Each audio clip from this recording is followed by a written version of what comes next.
हमारे चैनल में स्वागत है। वीडियो को लाइक करें। कहानी का शीर्षक है ईर्ष्या। शिक्षाप्रद कहानी। बहुत समय पहले की बात है। एक गांव में एक गरीब किसान रहता था। उसका नाम हरिदास था। उसके पास एक छोटा सा खेत था जिसमें वह सब्जियां और अनाज उगाया करता था। यही उसकी रोजी रोटी का एकमात्र साधन था। हरिदास मेहनती था, लेकिन किस्मत उसका साथ नहीं दे रही थी। खेत में काम करना मुश्किल हो गया था क्योंकि उसके पास बैल नहीं थे। हल चलाने के लिए उसे खुद ही खेत में जुटना पड़ता था।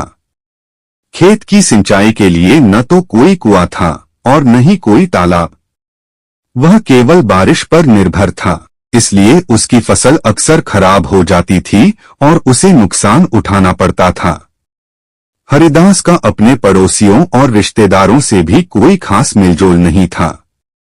शायद इसलिए कि वह गरीब था और लोग उसकी मदद नहीं करना चाहते थे। फिर भी वह दिन रात मेहनत करता और ईमानदारी से जीवन जीता। एक दिन वह खेत से लौट रहा था, बहुत थका हुआ और निराश। रास्ते में उसकी मुलाकात एक बूढ़े व्यक्ति से हुई, जिसकी लंबी सफेद दाढ़ी थी और आंखों में गहराई भरी शांति।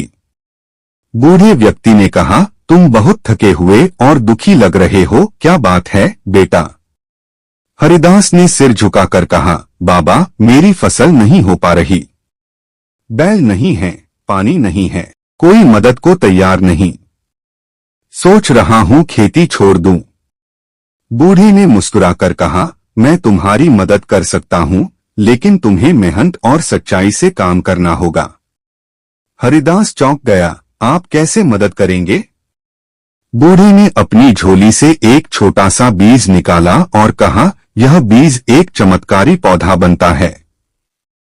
इसे खेत के एक कोने में लगाओ, हर दिन मेहनत से काम करो और किसी से ईर्ष्या मत करना।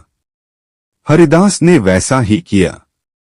बीज को खेत के एक कोने में लगाया और हर दिन बिना किसी से शिकायत किए काम करता रहा। कुछ ही दिनों में उस पौधे ने जादू दिखाना शुरू किया। उसके खेत में हर तरफ हरियाली छा गई। सूखी मिट्टी भी उपजाऊ हो गई। न जाने कहां से वर्षा होने लगी और उसकी फसल लहलहाने लगी। पड़ोसी किसान यह देखकर चकित रह गए। वे उससे जलने लगे। उन्होंने सोचा, हरिदास तो गरीब था, अब इसकी फसल इतनी अच्छी कैसे हो रही है? उन्होंने उसके खेत में जाकर उस पौधे को उखाड़ने की कोशिश की, लेकिन जैसे ही उन्होंने हाथ लगाया, उन्हें करंट जैसा कुछ लगा और वे गिर पड़े। हरिदास ने उन्हें उठाया और प्यार से कहा, भाइयों, यह कोई साधारण पौधा नहीं, यह मेहनत, सच्चाई और ईर्ष्या से दूर रहने का फल है। पड़ोसियों को अपनी गलती का एहसास हुआ और उन्होंने हरिदास से माफी मांगी। इसके बाद हरिदास सबके साथ मिलजुल कर रहने लगा और गांव के लोग भी उससे प्रेरणा लेकर मेहनत, ईमानदारी और प्रेम से काम करने लगे। शिक्षा, ईर्ष्या करने से कुछ हासिल नहीं होता। मेहनत, सच्चाई और सहयोग से ही जीवन में सफलता मिलती है। वीडियो समाप्त। वीडियो देखने के लिए धन्यवाद।